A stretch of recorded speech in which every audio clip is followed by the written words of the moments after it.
नमस्कार, मेरा नाम भव तोरसेकर। आप देख रहे हैं प्रतिपक्ष। दोस्तों, आपको आज मैं शरद पवार की कहानी फिर से बताऊंगा। शरद पवार एक बड़ी, हम कहते हैं कि कहानियों की कहानी है। ये हमेशा इनकी कहानी बदलती रहती है।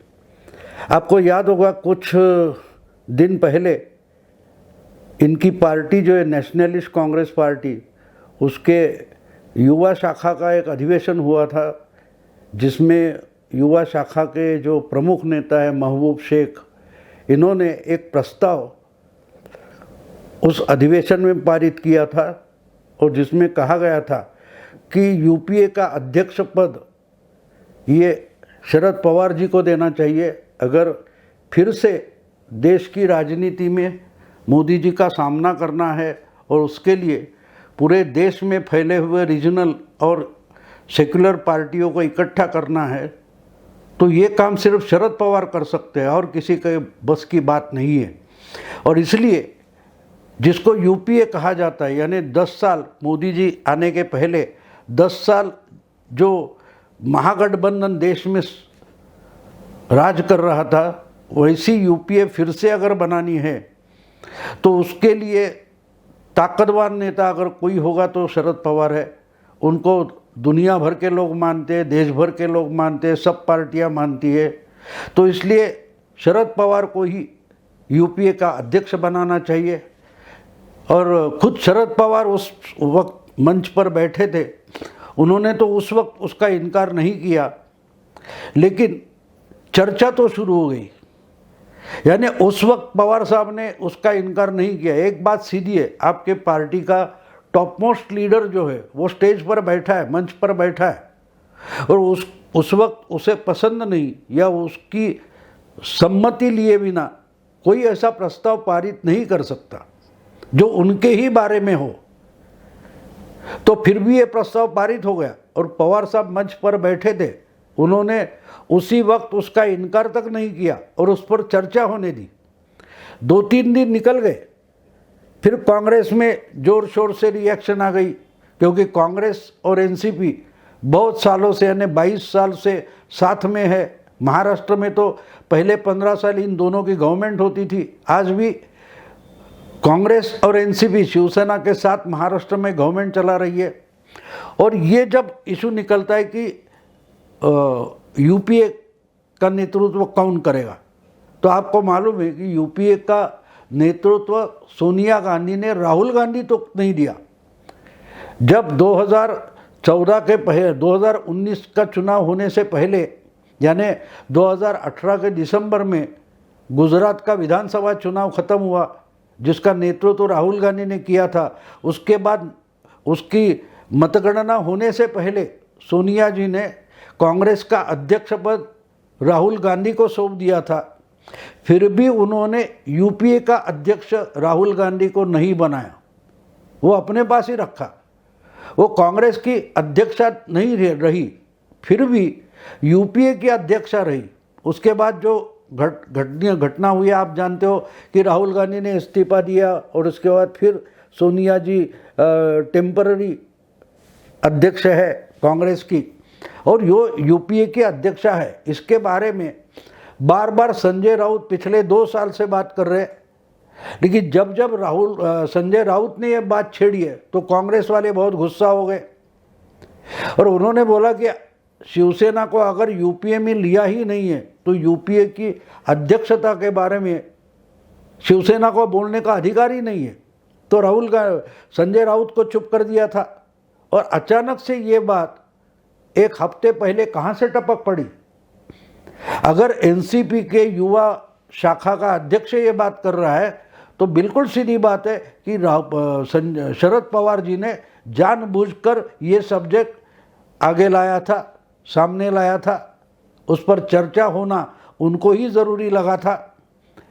लेकिन जिस ढंग से ये सब्जेक्ट लाया गया, और एक बात और इम्पोर्टेंट है कि मेरा ख्याल है कि ये जो अधिवेशन युवा एनसीपी का हुआ था वो दिल्ली में हुआ था, तो इसकी चर्चा देश भर के सेक्युलर दल जो है, अपोजिशन विरोधी दल है, उनमें इसकी चर्चा हो और पवार के नाम पर सहमति बने, इसके लिए ही अचानक से ये सब्जेक्ट आगे लाया गया, पेश किया गया।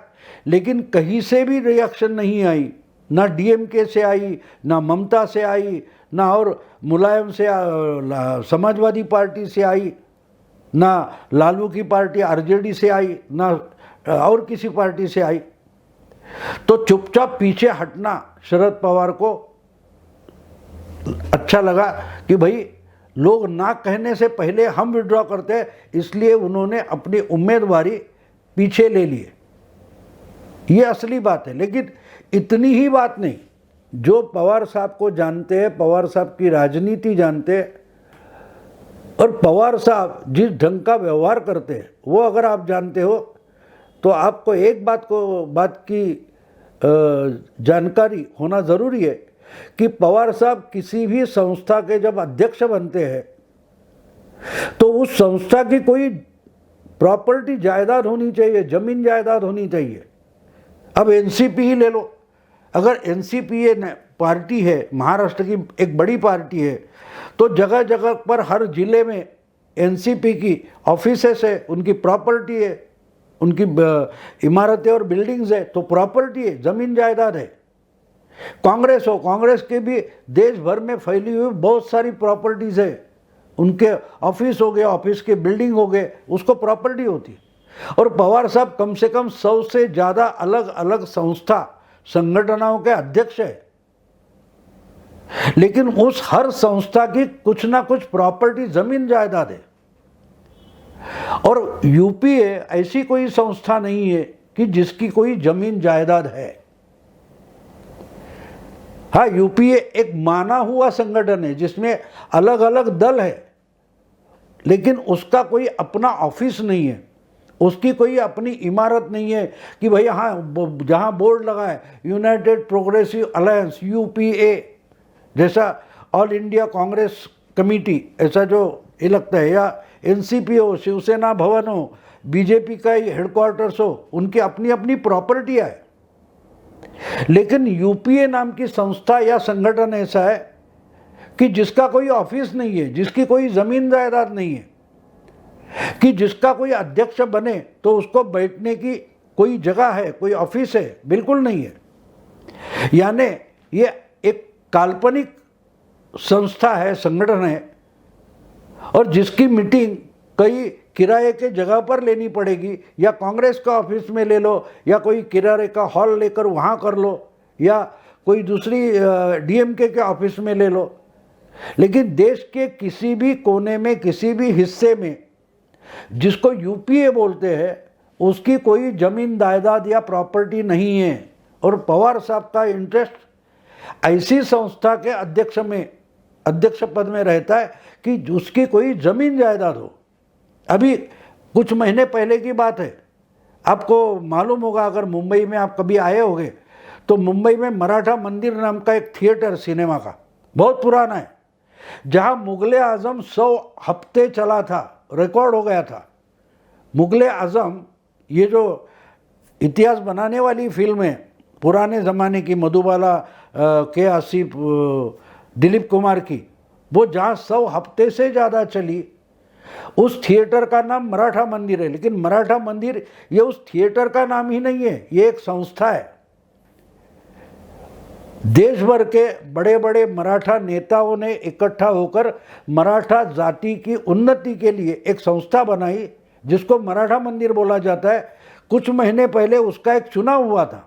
अचानक वहाँ शरद पवार उस संस्था में पहुँच गए और उसके भी अध्यक्ष बन गए, क्योंकि मराठा मंदिर नाम का एक थिएटर है और वो बड़ी बिल्डिंग है उनकी, मुंबई के प्राइम लोकेशन में, बॉम्बे सेंट्रल रेलवे स्टेशन जो है उसके सामने बिल्कुल ये मराठा मंदिर, ये बड़ा थिएटर है और बड़ी बिल्डिंग है, तो उसकी भी कोई जायदाद है। और पवार साहब जहाँ जमीन जायदाद है उसी संस्था संगठन के अध्यक्ष होते, जिसके अभी रयत शिक्षण संस्था नाम की महाराष्ट्र के हर जिले में, हर तहसील में जिसका स्कूल या कॉलेज या एजुकेशनल इंस्टीट्यूट कोई इमारत है, ऐसे करोड़ों का लेन देन करने वाली कारोबार करने वाली एक संस्था है जिसके पवार साहब सालों से अध्यक्ष है। और ऐसी ये एक ही संस्था नहीं है, मुंबई क्रिकेट एसोसिएशन हो, महाराष्ट्र,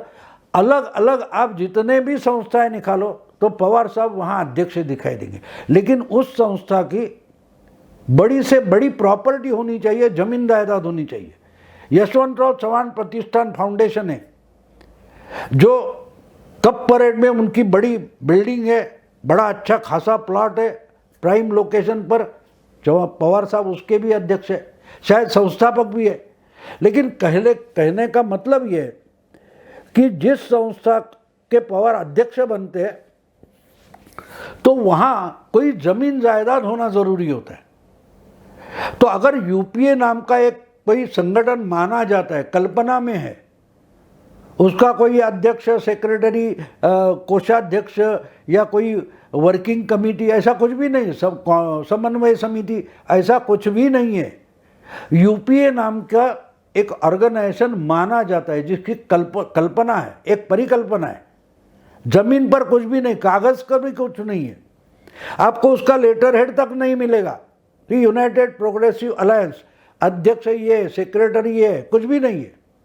यानी जो संस्था कागज पर भी नहीं है, जिसकी कोई जमीन जायदाद नहीं है, उसका पवार साहब को अध्यक्ष बनाना ये कितनी गलत बात है। ऐसी संस्था के पवार अध्यक्ष नहीं बनते। वो अगर अध्यक्ष बनाना ही आप चाहते तो पहले ढूंढो कि जिस संस्था का अध्यक्ष हम पवार साहब को बनाना चाहते, क्या उसकी कोई प्रॉपर्टी है, जमीन जायदाद है, कोई बड़ी बिल्डिंग है, प्राइम लोकेशन है, कहाँ है, ये भी देखना पड़ता है। अगर वो नहीं है तो पवार साहब उसके अध्यक्ष नहीं बनेंगे। और इसलिए मैंने दो चीज़ें, मुंबई मराठी ग्रंथ संग्रहालय दादर में, दादर स्टेशन से बिल्कुल नज़दीक,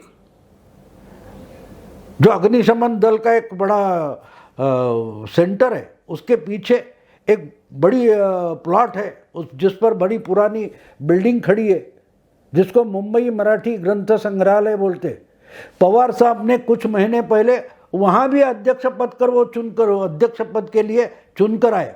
अब अगर दुनिया भर की बड़ी बड़ी काम या पॉलिटिक्स चलाने वाले, कारोबार चलाने वाले शरद पवार दादर की एक छोटी लाइब्रेरी के अध्यक्ष क्यों बनना चाहते, तो आप बारीकी से देखेंगे तो आपको पता चलेगा कि इस मुंबई मराठी ग्रंथ संग्रहालय नाम की जो बहुत पुरानी संस्था है, उसकी प्राइम लोकेशन पर खुद की बिल्डिंग है। वहाँ भी एक थिएटर था, शारदा थिएटर उसको बोला जाता था, अब चलता है कि नहीं मुझे पता नहीं, लेकिन वो भी बिल्कुल मुंबई या साउथ मुंबई बोल सकते हो, सेंट्रल मुंबई बोल सकते हैं, वहाँ की प्राइम लोकेशन पर इस लाइब्रेरी की प्रॉपर्टी है, इमारत है, ज़मीन जायदाद है।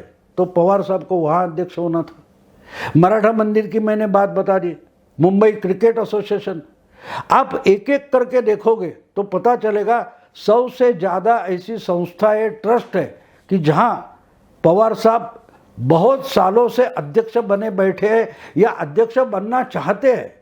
आज इसी 80 साल के बाद भी उनको नई नई संस्थाओं में अध्यक्ष बनना है। लेकिन वही शरद पवार, जब उनकी ही पार्टी की युवा शाखा बोलती है कि यूपीए के अध्यक्ष बनने चाहिए, तो अचानक से पवार साहब बोलते हैं नहीं नहीं मुझे कुछ इंटरेस्ट नहीं है, मुझे यूपीए का अध्यक्ष वगैरह बनना नहीं, मेरी कोई एम्बिशन नहीं है। तो क्यों कहते हैं, इसका रीजनिंग करना पड़ेगा, इसका रीजनिंग करना पड़ेगा, कारण देखने पड़ेंगे। तो उसका सबसे बड़ा कारण ये है कि यूपीए नाम की संस्था, संगठन जो है, उसकी अपनी कोई जायदाद प्रॉपर्टी नहीं है। अगर ये होता तो पवार साहब जरूर यूपीए के अध्यक्ष बनने के लिए संघर्ष करते, आगे आते, पूरी ताकत झोंक देते। लेकिन जबकि यूपीए एक कल्पना है, कागज़ पर भी इसका कोई अस्तित्व नहीं है और ज़मीन जायदाद तो बिल्कुल नहीं है, तो पवार साहब अध्यक्ष क्यों बनेंगे। इसलिए पवार साहब को यूपीए का अध्यक्ष बनना नहीं है, बस उस पर चर्चाएं चालू रखना उनका काम है। इसलिए कभी उन्होंने संजय राउत को आगे किया था, भैया ये बात छेड़ दो, तो कांग्रेस थोड़ी डिस्टर्ब हो जाती है, उसकी घालमेल शुरू हो जाती है, चलबिचल शुरू हो जाती है।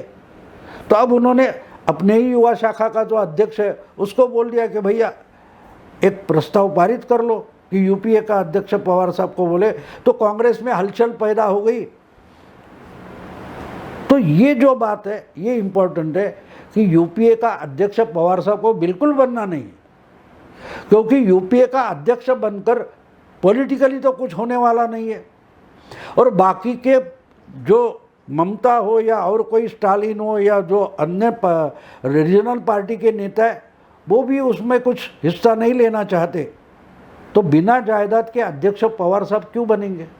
दोस्तों, अगर ये वीडियो आपको पसंद आए तो लाइक कीजिए, शेयर कीजिए और प्रतिपक्ष को सब्सक्राइब कीजिए। नमस्कार।